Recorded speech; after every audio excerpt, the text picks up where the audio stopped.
El corazón de la predicación de Jesús fue el reino de Dios. Dice, Jesús parte su ministerio diciendo, arrepentidos porque el reino de los cielos se ha acercado. Arrepentidos, le dice la gente al pueblo, y creed en el Evangelio. Entonces, la predicación, el tema central de la predicación de Jesús es el reino de Dios, ¿ya? Y el reino de Dios tiene varios significados, ¿ya? Como vimos en la clase anterior, significa, primero, en primer lugar, significa reinado, señorío, soberanía, ¿ya? Es el reino, el gobierno de Dios en el mundo y en la vida de los hombres, ¿ya? Entonces se refiere a la autoridad de Dios sobre nuestras vidas, ¿ya? Señorío, reinado, soberanía. También tiene que ver con el dominio, una esfera en el cual Dios gobierna. Bueno, el término significa eso, el término significa dominio también. Y también significa súbditos, también tiene el sentido de súbditos.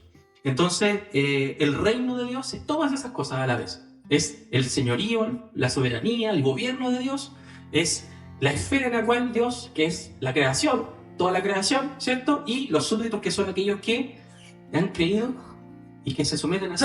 Entonces, todo eso son parte del reino de Dios. Los que no se someten al reino de Dios no son parte del reino, no son el reino, están fuera, excluidos del reino. Entonces, el reino de Dios también vimos que es una realidad dinámica. El reino de Dios no es algo que pueda ser comprendido de manera objetiva, ¿ya? De manera externa a esa realidad, sino que para poder entenderla, para poder así, para poder entender, para poder captar lo que significa el reino, entender su significado y lo que ello implica, tengo que comprometerme, tengo que vivir el reino. Tengo que comprometerme, tengo que empezar el camino a caminar en el reino. Y de esa manera lo puedo conocer y experimentar, ya a través de la experiencia en el caminar con el Señor. Entonces es una realidad dinámica y una realidad viva que no es susceptible de ser definida en términos conceptuales, sino que es una realidad viva, ¿ya? Es el disfrute de la voluntad de Dios. El reino de Dios también es el disfrute de la voluntad de Dios, con todas las bendiciones que trae aparejada, ¿cierto? Ese señorío, ¿ya? Es un reino que tiene dos, podríamos decir, dimensiones, dos polos. Uno es una realidad aquí y ahora. Es una realidad ya presente, en esta era. ¿Ya? El reino de Dios ha venido, el reino de Dios se ha acercado. ¿Y cómo se acercó? Se acercó con Jesús. Jesús, que es el rey de ese reino, ha irrumpido, ha venido a la tierra, se ha encarnado, ha muerto por nuestros pecados en la cruz, ha resucitado de los muertos, y al hacer todo eso Jesús, a través de su ministerio, de su vida, de su muerte y resurrección, lo que Jesús trajo fue el reino. Él inauguró el reino de Dios en la tierra, ¿cierto? Entonces ya es una realidad presente hoy, pero a la vez es una realidad futura. El reino es presente, los teólogos hablan del ya del reino, del ya, y también del todavía no. O sea, hay algo que ya Dios comenzó, una obra que el Señor comenzó, ¿cierto? Pero esa obra está en un proceso, que Dios lo va a llevar a su perfección. Dios va a perfeccionar la obra que Él comenzó. Y perfeccionar en la Biblia significa la va a llevar a su plenitud, a su consumación. Entonces Dios está en un proceso. Y eso lo dice Filipenses, por ejemplo, cuando habla de nuestra salvación, de nuestra redención. Pablo dice que lo que comenzó el Señor en nosotros, esa buena obra que Él comenzó en nosotros, la llevará a la perfección, la completará. Entonces, es una realidad presente que nosotros ya podemos experimentar, ya podemos gozar en esta época, aunque de manera parcial, pero nos dirigimos hacia la consumación del reino, la planificación del reino. Y ese reino comienza en el corazón de los seres humanos, ¿ya? El reino de Dios principia, como dicen los teólogos antiguos, en el corazón del hombre. Y desde el corazón del hombre, Dios produce en nosotros una transformación moral, espiritual, moral y corporal. En nuestra consumación, la consumación de nuestra redención, esa salvación que Dios nos ha dado, que Dios ya nos salvó, se va a consumar hasta el aspecto corporal. Todo nuestro ser, la totalidad de nuestro ser va a ser redimido. Ya empezó esa salvación en nuestras vidas, el reino de Dios. Y esa salvación va a llegar a su plenitud. Entonces hay una tensión, si se fijan ustedes, dialéctica, dicen los teólogos, la dialéctica. O sea, hay una tensión entre el ya y el todavía no. Por un lado, ya somos salvos. Estamos siendo salvos y seremos salvos. ¿Se dan cuenta? Entonces, si bien Dios ya inició su reino, pero nosotros también tenemos la esperanza de que esta obra que el Señor comenzó la llevará a su plenitud. Entonces hay una tensión entre lo que estamos viviendo ahora y también la esperanza que tenemos en ese reino que se va a consumar. ¿Ya? Vivimos en una era, ¿cierto?, que es contraria al reino, que no es del reino. El reino es de la era que viene, de la edad venidera, ¿cierto? Pero esa edad venidera, la era mesiánica, ha irrumpido en esta era. Y la semilla, el germen del reino de Dios empezó como la masa, ¿cierto? La levadura de la masa empezó hasta que la masa queda completamente leudada. ¿Sí? También Jesús lo plantea de esa manera. Entonces, hermanos, en la Biblia, en la palabra del Señor, nosotros tenemos varios términos que nos ayudan a entender esto. Ya, uno de esos términos griegos es aion. Aion, que significa eón, significa edad, era, época. Entonces, la palabra aion, la palabra griega aion significa eso, significa era, significa edad, significa esta época, y nosotros vivimos en una época, en esta época. Y la Biblia le llama también a esta época el siglo malo, el presente siglo malo, que no se refiere a 100 años, sino que se refiere a una época en la cual nosotros vivimos, ¿ya? Una época que ya vamos a ver que está caracterizada. Tenemos que caracterizar esta época. ¿Cómo es esta época?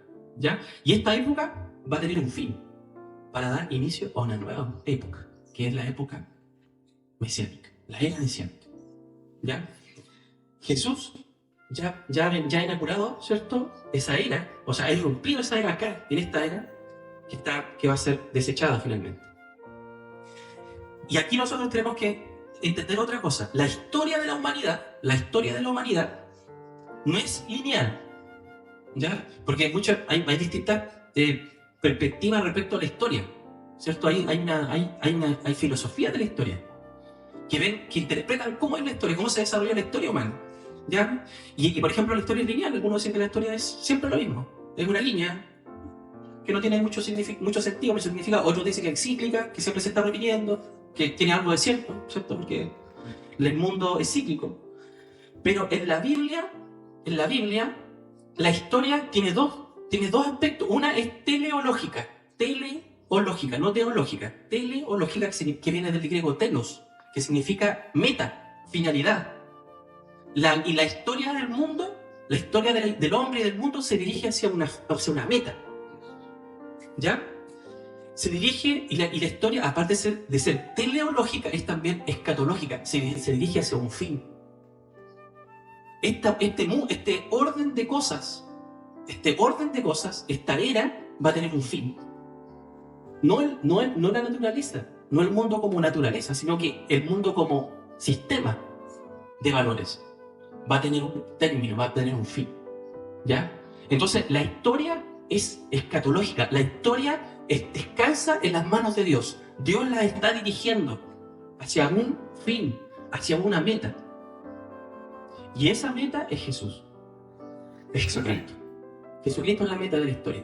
La Biblia habla del cordero que tomó el rollo con los 7 sellos en Apocalipsis. Fue el único, dijo, un cordero como inmolado, fue el único en el cielo y en la tierra y debajo de la tierra que fue capaz de tomar el libro y abrir sus sellos. Y eso significa que Jesucristo es el Señor de la historia. Que en Jesucristo la historia cobra su pleno significado. En Jesús. Jesús es quien le confiere a esta historia, a este mundo, a este sufrimiento que nosotros vivimos hoy en día, a todos los pesares que podemos vivir en este día, el esfuerzo que tenemos que poner, Dios le va a dar sentido. Jesucristo le da sentido a nuestra historia, a nuestra vida. Le da propósito a nuestra vida. Porque imagínense si no tuviéramos a Cristo, imagínense si no tuviéramos a Dios, ¿qué sería de nosotros? Miserable de mí, dice, somos los más dignos de conmiseración de los hombres. Dice Pablo, que esperamos en esta fe que es una fe ilusoria. Pensando en los que le decían los demás, ¿cierto? Los de afuera. Pero nosotros tenemos un Dios que dirige la historia, nuestra historia personal y la historia del mundo hacia una meta, que es Jesús. Y Él le dará sentido, Él le da y le dará sentido a esta historia. La historia. No es una historia sin sentido, sino que es una historia con sentido. La venida del Señor. ¿Ya? La venida del Señor. Y el Señor ha venido varias veces. Si ustedes se fijan, que Dios se encarnó. Dios vino a nosotros, ¿cierto? Se hizo ser humano. Se hizo uno de nosotros. Dios, Jesucristo. El Hijo eterno de Dios se hizo. Y dice que vimos, el Verbo se hizo carne, dice Juan 1:14. El Verbo se hizo carne y vimos su gloria. Gloria como del unigénito del Padre, dice. Lleno de gracia y de verdad. Entonces ese Jesús, ese Hijo eterno de Dios, levantó tabernáculo en esta tierra. Él levantó una tienda, un tabernáculo. El santuario donde Dios mora. Ellos vieron a este Logos encarnado, al Hijo eterno de Dios encarnado. Y Él dijo, destruid este templo y en 3 días yo lo levantaré. Refiriéndose al templo de su cuerpo. Él es el templo de Dios. Ellos lo vieron. El templo vivo de Dios. Lo vieron. Entonces, Dios vino a esta tierra en forma humana. Vino manifestado en forma humana. Se manifestó en carne, Dios. Como nosotros. Entonces, Dios vino una vez. Ya vino una vez. Juan capítulo 14, versículo 18. Jesús, hablándole a sus discípulos, la noche en que Él se estaba despidiendo de ellos, ¿cierto? Se estaba despidiendo, en la mañana iba a ser crucificado, y Jesús les dice, no os dejaré huérfanos, les dice Jesús. Y Él se iba a morir, iba a partir al Padre, dice, vendré a vosotros, dice Jesús. Fíjense, vendré a vosotros. Vendré a vosotros. Todavía un poco y el mundo no me verá más, pero vosotros me veréis. Porque yo vivo, vosotros también viviréis. En aquel día vosotros conoceréis que yo estoy en mi Padre y vosotros en mí y yo en vosotros. El que tiene mis mandamientos y los guarda, ese es el que me ama. Y el que me ama será amado por mi Padre. Y yo le amaré y me manifestaré a él. Y fíjense, Judas, no el Iscariote, le dice, Señor, ¿cómo es que te manifestarás a nosotros y no al mundo? Respondió Jesús y le dijo, el que me ama, mi palabra guardará, y mi Padre le amará, y vendremos a él, y haremos morada con él. El que no ama, no guarda mis palabras, y la palabra que habéis oído no es mía, sino del Padre que me envió. Os he dicho estas cosas estando con vosotros, mas el Consolador, el Espíritu Santo a quien el Padre enviará en mi nombre, Él os enseñará todas las cosas, y os recordará todo lo que yo os he dicho. Jesucristo vino por medio de su Santo Espíritu. Jesucristo dice, no os dejaré huérfanos, vendré a vosotros. Entonces Jesús ha venido nuevamente después de su ascensión. Ahora vino, pero no vino corporalmente, sino que vino en el Espíritu Santo.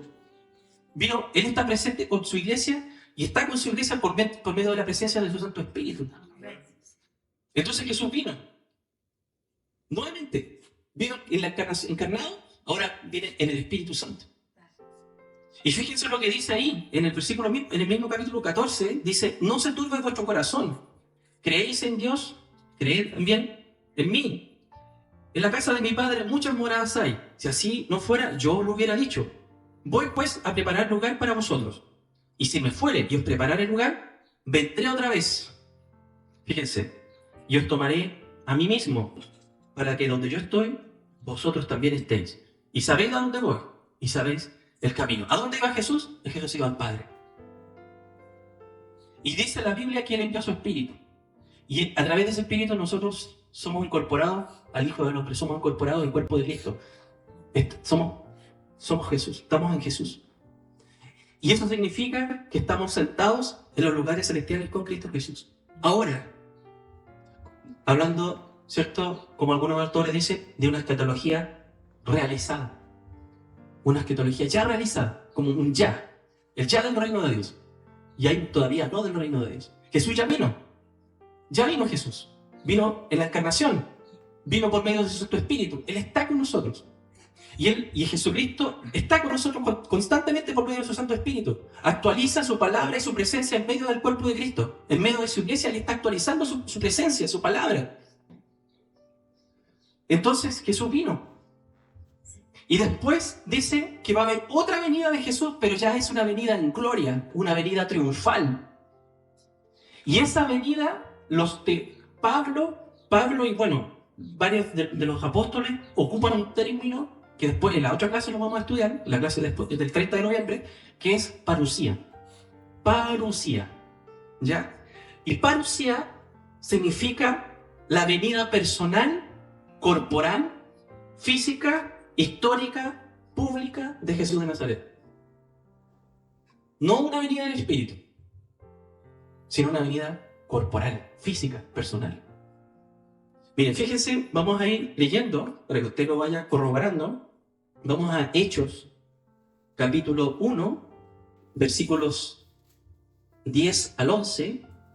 Estando ellos con los ojos puestos en el cielo, entre tanto que él se iba, he aquí se pusieron junto a ellos dos varones con vestiduras blancas, los cuales también le dijeron: varones galileos, ¿por qué estáis mirando al cielo? Este mismo Jesús, que ha ido tomado de vosotros al cielo, ha sido entrar como la habéis visto ir al cielo. Entonces, así como lo habéis visto irse, así también lo van a ver volver. Ver, visión, vista. Con estos ojos lo vamos a ver. Fíjense lo que dice Mateo 24. Fíjense, Mateo 24, versículos 29 al 31.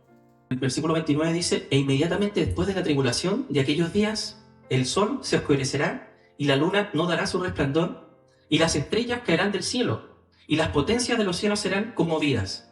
Entonces aparecerá la señal del Hijo del Hombre en el cielo, y entonces lamentarán todas las tribus de la tierra, y verán, fíjense, verán al Hijo del Hombre viniendo sobre las nubes del cielo con poder y gran gloria. Y enviará sus ángeles con gran voz de trompeta, y juntará a sus escogidos de los cuatro vientos, desde un extremo del cielo hasta el otro. Y verán, dice, fíjense, y verán al Hijo del Hombre. Las tribus, las naciones de la tierra, verán al Hijo del Hombre viniendo con poder y gran gloria. Esa es la parucía. Fíjense, vamos a Apocalipsis, capítulo 1, versículo 7. Fíjense, dice: he aquí que vienen con las nubes, y todo ojo le verá, y los que le traspasaron, y todos los linajes de la tierra harán lamentación por él. Sí, amén. Vamos a Zacarías capítulo 12, versículo 10. Y derramaré sobre la casa de David y sobre los moradores de Jerusalén espíritu de gracia y de oración, y mirarán a mí, a quien traspasaron, y llorarán como se llora por hijo unigénito, afligiéndose por él como quien se aflige por el primogénito. Aquí está hablando Jehová, el Señor está hablando en primera persona de la salvación futura de Jerusalén. Y cómo ellos van a ver, el pueblo de Israel va a ver al que traspasaron. Dice: y mirarán a mí. Hablando Jehová, el Señor en primera persona, a quien traspasaron. O sea, bueno, ahí está hablando de manera asombrosa, como si Jesús fuera Jehová. ¿Se dan cuenta? Entonces nosotros tenemos varias venidas. La encarnación, Jesucristo vino, el Hijo de Dios vino, mediante la encarnación, el Hijo de Dios vino y sigue viniendo a través de su Santo Espíritu y está morando en su iglesia por medio de su Santo Espíritu. Pero el Señor va a venir de manera física, personal, corporal, histórica, gloriosa, triunfante, al final de esta era, al final de este eón, al final de esta época, para ponerle fin a esta época mala y comenzar una nueva época. ¿Ya? La parusía marca el fin de la presente era, el presente siglo malo. Mateo capítulo 12, versículo 32. A cualquiera que dijere alguna palabra contra el Hijo del Hombre, le será perdonada, pero al que hable contra el Espíritu Santo, no le será perdonado, ni en este siglo, ni en el siglo venidero. Bien, amén. Gracias, hermano. Bien. Entonces ahí vemos, fíjense, a cualquiera que dijera alguna palabra contra el Hijo del Hombre, le será perdonado, dice, contra Jesús. Pero el que hable contra el Espíritu Santo no le será perdonado ni en esta era, porque esa es la palabra que ocupa en el original, ayón, y ni en esta era, ni en la venidera. No hay perdón para aquel que blasfeme contra el Espíritu Santo. Nunca, nunca. No hay perdón. ¿Qué significa blasfemar contra el Espíritu Santo? ¿Ya? Una buena pregunta. ¿Qué estaba pasando en ese momento? La gente estaba siendo sanada, estaba siendo liberada, los ciegos estaban viendo, los pecadores se estaban arrepintiendo, estaban dejando el pecado, estaban dejando su maldad, estaban convirtiéndose al Señor. Estaba todo ocurriendo todo eso. ¿Y qué pasó? Que los fariseos dijeron, ¿qué dijeron los fariseos? Esto no es sino por el espíritu de los demonios. Atribuyeron la obra del Espíritu Santo, la obra de salvación que Dios estaba haciendo en ese momento, a Satanás. Dios se ha revelado. Dios se ha revelado para nuestra salvación. Todo lo que Dios hace es para nuestra salvación. Blasfemar contra el Espíritu Santo es el responder con rebelión, con rechazo a la única gracia que te puede salvar. Eso es blasfemar contra el Espíritu Santo. Entonces, si tú blasfemas contra el Espíritu Santo, no tienes salvación. Si tú blasfemas contra la gracia revelada del Señor que te viene a salvar, no tienes esperanza, no tienes ninguna otra salida. Estás perdido. Eso es el pecado imperdonable. No se perdona ni en esta era, dice Jesús, ni en la venidera. Efesios 1:21, se habla ahí en Efesios 1:21 de la autoridad del Señor. Sobre todo principado, Efesios 1:21, dice, sobre todo principado y autoridad y poder y señorío y sobre todo nombre que se nombra, no solo en este siglo, sino también en el venidero. Como el poder, el señorío de Dios está por sobre todos los reinos y sobre esta era. Mire, vamos a Marcos capítulo 10, versículos 29 y 30. Sí, 29 y 30 dice, Jesús respondió y dijo, de cierto os digo que no hay ninguno que haya dejado casa, o hermanos, o hermanas, o padre, o madre, o mujer, o hijos, o tierras, por causa de mí y del Evangelio, que no reciba 100 veces más ahora en este tiempo, casas, hermanos, hermanas, madres, hijos y tierras, con persecuciones, y en el siglo venidero, la vida eterna. Y ahora, yo siempre me pregunté, ¿cómo se cumple esto? Porque dice ahí que en este tiempo, dice, haya dejado y que no reciba 100 veces más, dice. ¿Quedó cierto? Sí, en este tiempo, 100 veces más. Madre, casa, hermanos, hermanas, padre, madre, mujer, hijos, tierra. 100 veces más en este tiempo. ¿Usted tiene 100 veces más en este tiempo? Sí, pues. ¿Por qué? Porque yo tengo 2 hermanos. Pero ahora yo tengo millones de hermanos. Yo tengo una madre, pero todas las mujeres que son hijas de Dios, que sirven al Señor, son mis madres. Yo no tengo, a lo mejor, no soy millonario, ¿cierto? No somos nadie millonario, pero somos millonarios porque tenemos las riquezas del reino y tenemos que compartirnos unos a otros, ayudarnos unos a otros, bendecirnos unos a otros. Si un hermano está en necesidad, la iglesia tiene que ayudarlo. Tenemos casas. Usted pudiera, dice la Biblia, tenemos que ser hospedadores. Debemos ser hospedadores. Entonces, no tengo casa acá en Santiago. ¿Dónde me voy a quedar alojado un día? Pero yo tengo un hermano, un Cristo que tiene casa. Así que tengo mi casa. ¿Se dan cuenta cómo la palabra del Señor se cumple? Pero de manera distinta que uno a lo mejor lo piensa, uno dice, pero es que yo no he recibido sin casa. No tengo, apenas tengo una con suerte. Que la estoy pagando todavía. ¿Se cuenta? Pero la Biblia no está hablando de las cosas materiales, sino de la comunidad que Dios forma. Que tiene todo eso. Esas riquezas que el Señor nos ha dado. Y ahí habla, miren, fíjense, porque si miramos un poquito más el texto, de cierto digo cierto, y dice que no recibas 100 veces más ahora en este kairos. La palabra tiempo, kairos. Y la palabra kairos, porque en el griego hay 2 palabras, cronos y kairos.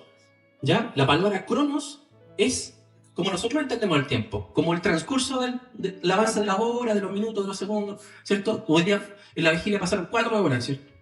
4 horas desde las 8 a las 12 pasaron 4 horas, ¿cierto? Fueron 4 horas de tiempo. Cronos. ¿Cómo fue ese tiempo? Hoy fue un tiempo de bendición, fue un tiempo de restauración, de palabra del Señor, fuimos bendecidos, fue un tiempo bendecido. Entonces el Kairos se refiere a las características de ese tiempo. No al tiempo como una unidad, como nosotros lo entendemos, sino se refiere a la sazón, a cómo es ese tiempo.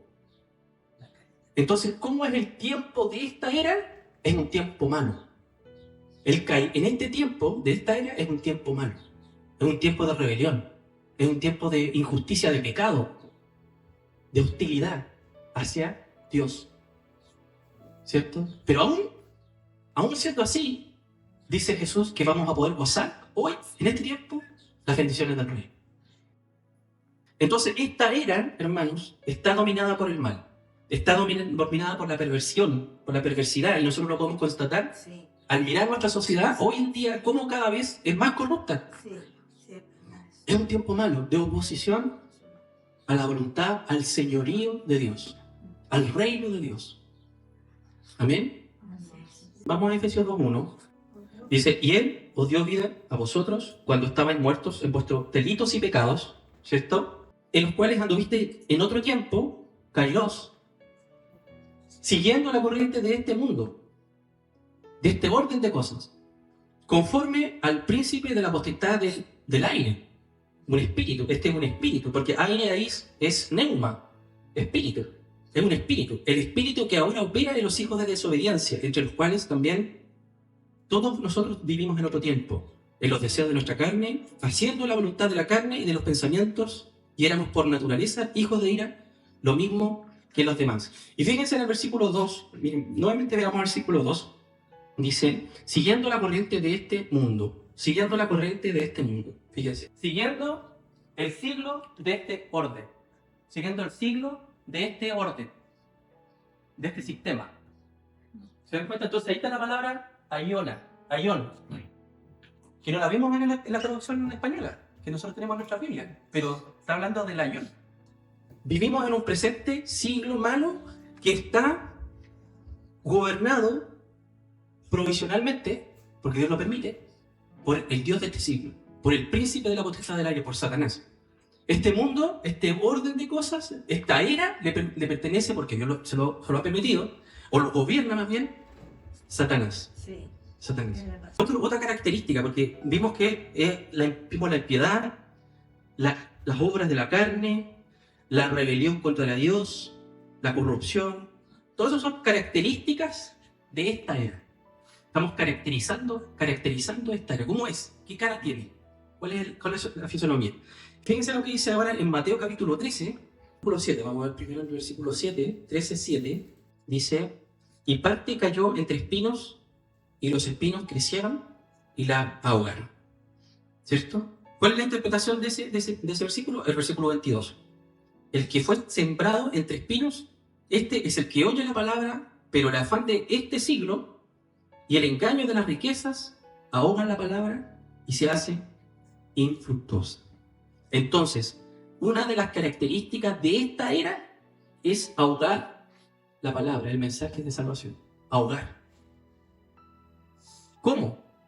A través de las preocupaciones de esta vida, del afán, de la presión que tenemos en nuestra vida.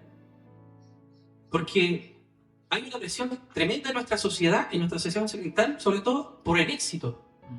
Por el éxito, oye, la persona que realmente vale en este mundo, que vale la pena, aquel que tiene éxito, que le va bien, que es estudioso, que le va bien, que consiguió una casa, que consiguió otra casa, que viajó, que estudió, que fue para allá, que tiene de todo, Sí. que tiene fama, que tiene prestigio. Entonces, todas esas cosas, ¿cierto? Son cosas que vienen a nuestra mente, a nuestro corazón, a los seres humanos, en esta era, que nos presionan, nos dicen cuál es nuestro estilo de vida y cuál debe ser nuestra meta en la vida. Entonces, mucha gente escucha la palabra, dice. A lo mejor la entiende bien lo que están hablando. Pero el afán de este siglo, de esta vida, ahogan la palabra. las ahogan, ¿no? Todas esas cosas, todas esas presiones y esos afanes que tenemos en la vida finalmente nos sacan de la verdadera meta que tenemos que buscar en nuestra vida, que es Jesús. Entonces, una de las características de esta era es, ¿cierto?, ahogar el Evangelio, ahogar la palabra, ¿cierto? Es una época caracterizada por las tinieblas. Las tinieblas son, en la Biblia, mentiras. La mentira es tinieblas. Dice que el espíritu, el Dios de este siglo, cegó la vista de las personas para que no crean, para que no les resplandezca la luz del Evangelio y puedan creer y ser salvos. Entonces, esta era está caracterizada, este mundo está caracterizado por, ¿cierto?, una oposición, un ahogamiento de la palabra de Dios, de la salvación, que quiere correr, que quiere salvar a los hombres. ¿Cierto? Gálatas 1:4. El cual se dio a sí mismo por nuestros pecados para librarnos del presente y siglo malo, conforme a la voluntad de nuestro Dios y nuestro Padre. Amén. Entonces, se dio a sí mismo, el Señor Jesucristo, por nuestros pecados, pagó la deuda de nuestros pecados, nos liberó de nuestros pecados, para liberarnos del presente siglo malo, para liberarnos de este siglo malo, de esta era. Entonces, este siglo, ¿cierto?, esta edad está caracterizada, ¿cierto?, o está en abierta rebeldía contra el reino, señorío, gobierno de Dios. Y Jesús le dice a Pilato: mi reino no es de este mundo. Sí. Le dice: mi reino no es de este mundo. No pertenece a este orden de cosas. Por eso, la palabra de Dios, los teólogos hablan del conflicto de las edades. El conflicto de las eras. De la era mala, en la cual estamos nosotros hoy en día, versus la era que trae Jesús. Hay un conflicto, dice. Y esta era mala, va a llegar a su término. Con la parucía del Señor. Ya empezó. Si se fijan, con las distintas venidas del Señor Jesús, ya esta era empezó a declinar. Ya esta época ya tiene fecha de vencimiento. No lo sabemos nosotros, pero Dios lo sabe, que esto tiene una fecha de vencimiento. Y que cuando venga Jesús, va a marcar el fin, el término de esta era mala, para dar inicio a una nueva era. La nueva, y fíjense cómo Satanás ocupa los términos bíblicos, nueva era. Porque la nueva era es un movimiento teosófico, ocultista, que existe hoy en día, ¿cierto? Y que se dan cuenta cómo las tinieblas prevalecen en el mundo para alejar al hombre de la verdad, alejar al hombre de la salvación. Ocupa los mismos, como un buen imitador, Satanás ocupa los mismos términos, los mismos conceptos del Evangelio de Dios, para destruir al hombre, para extraviar al hombre y llevarlo a su destrucción. Entonces, qué increíble cómo nuestra vista está abierta a cosas que otros no pueden ver. Nosotros vemos, pero los otros de afuera no ven. Nosotros los entendemos a ellos, pero ellos no nos entienden a nosotros. Muchas veces nosotros compartimos la palabra del Señor, compartimos el Evangelio, y la gente cree que uno lo está diciendo desde una posición de superioridad moral, de juez, ¿cierto? No, pero es que ¿qué te crees tú para venirme a criticar? ¿Qué te crees tú que te crees santo? Y no entienden que uno no lo está haciendo porque uno quiera juzgarlo o se sienta superior, sino que porque uno está compartiendo el amor de Dios, la salvación con Él, para que Él pueda creer y ser salvo. Y ver, así como nosotros vemos. Pero ellos están enseguecidos, no pueden ver. Pero Dios puede obrar a las personas. Ahí nosotros tenemos que seguir sirviendo al Señor, siendo testigos fieles, siendo las manos, siendo los pies, la boca del Señor, para compartir con ellos, con aquellos que necesitan salvarse, necesitan conocerlo. El reino de Dios es vida eterna. De Mateo capítulo 19, versículo 16, le dice: entonces vino uno y le dijo: maestro bueno, ¿qué bien haré para tener la vida eterna? ¿La vida eterna? Y fíjense lo que Jesús le responde en el versículo 23. Dice: entonces Jesús dijo a sus discípulos: de cierto os digo que difícilmente entrará un rico en el reino de los cielos. ¿Qué es lo que estaba preguntando el joven? ¿Cómo tener la vida eterna? Sí. Haciendo qué cosa haré. ¿Cierto? ¿Cómo, Señor, haciendo qué haré para tener la vida eterna? Y Jesús compara la vida eterna con entrar en el reino de Dios. Si se fijan. Otra vez os digo que es más difícil pasar un camino por el ojo de una aguja que entrar un rico en el reino de Dios. ¿Ya? Sus discípulos, y fíjense, sus discípulos oyendo esto se asombraron en gran manera diciendo, ¿quién podrá ser salvo?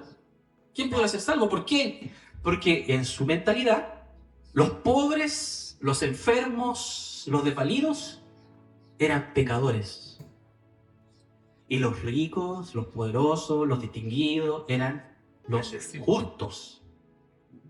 Los justos, los que iban a heredar, los que estaban recibiendo las bendiciones de Dios. Y por eso estaban así, porque eran justos. Pero los pobres, los enfermos, los ciegos, los que nacieron ciegos, esos son, tú naciste de fornicación. Algo hicieron, Sí. algo hay ahí, por algo te está pasando eso. Entonces los discípulos dijeron, cuando escucharon a Jesús decir esto, de un rico, que se supone que tenía la bendición de Dios, dice, pero Señor, entonces ¿quién podrá ser salvo? Desafía la lógica de los discípulos. Jesús constantemente está desafiando la lógica, la mentalidad de los discípulos, que tenían una perspectiva distinta a la del Evangelio. Entonces Jesús les dice que entrar en la vida eterna significa entrar en el reino de Dios. Y dice, y mirándolos Jesús les dijo, para los hombres esto es imposible, mas para Dios todo es posible. ¿Cierto? Para Dios todo es posible.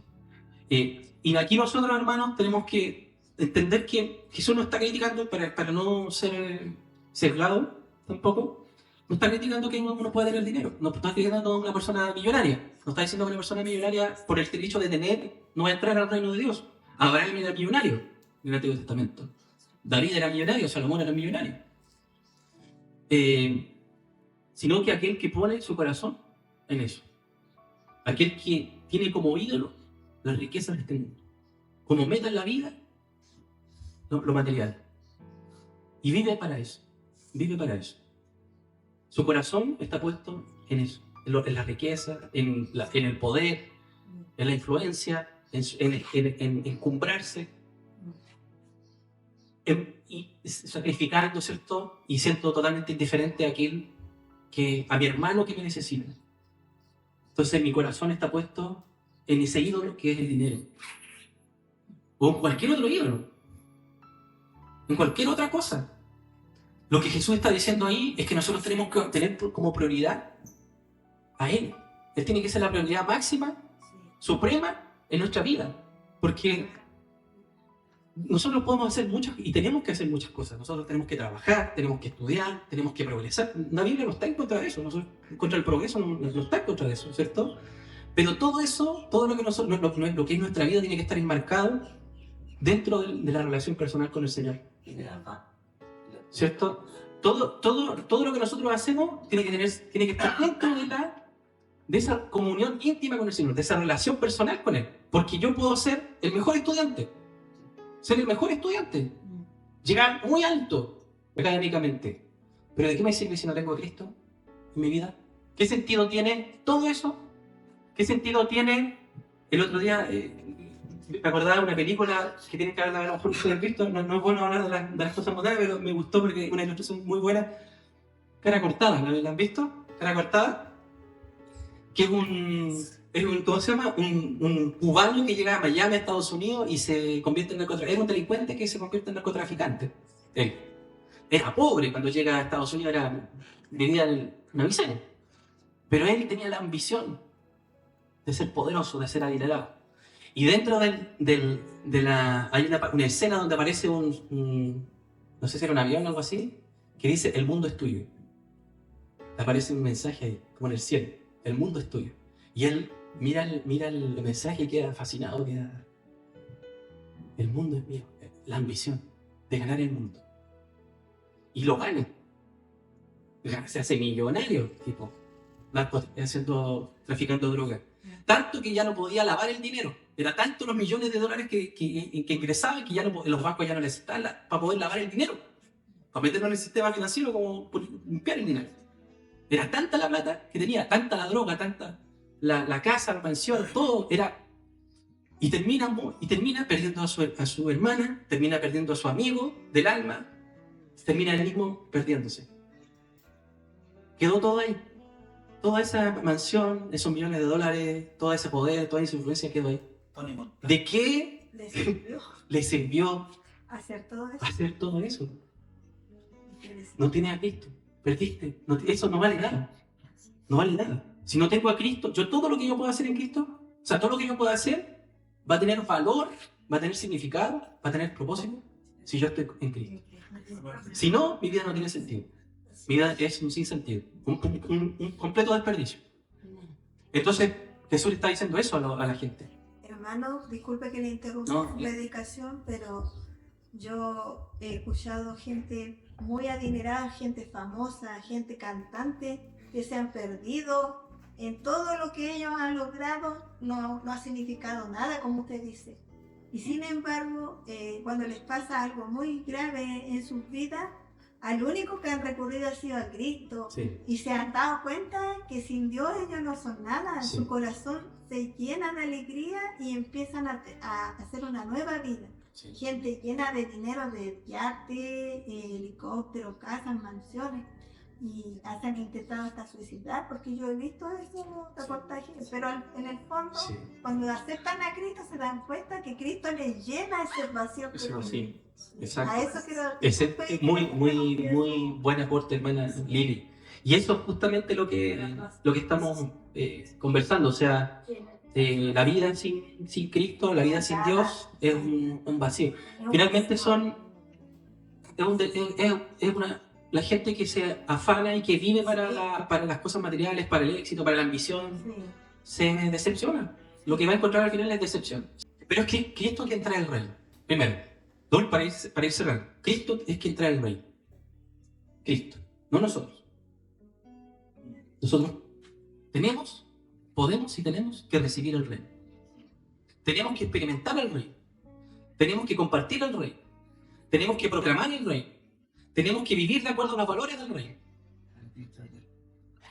Pero no podemos edificar el reino. No, eso es creación desde arriba, desde Dios. Es Cristo quien trae el reino.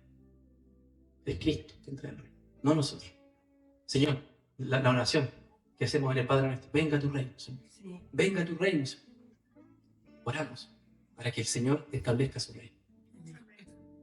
Y lo va a hacer. Lo va a hacer. Esa es la esperanza, hermano, que nosotros, absoluta, sin ningún lugar a dudas, tenemos que creer con todo nuestro corazón que no importa lo que pueda venir en nuestra vida, no importa la persecución, el sufrimiento, los problemas que puedan venir en nuestra vida, pero Dios tiene nuestra historia en sus manos y la dirige hacia la gloria eterna. La gloria. Nuestro destino es glorioso. Nuestro fin, nuestra meta, a la cual nosotros vamos a llegar, independiente de cómo sea el trayecto hacia allá, pero la meta es gloriosa. Es el reino de Dios, la vida eterna. Es estar siempre con Jesús. Siempre. Yo quiero ver a Jesús. Yo quiero verlo, quiero ver sus ojos, quiero ver su cara, quiero ver su sonrisa, quiero escuchar su voz, quiero estar sentado ahí escuchándolo. Eso es lo que yo quiero. Y lo vamos a tener. Y va a ser va a estar más allá de lo que nosotros podemos imaginar, lo que Él tiene preparado para nosotros.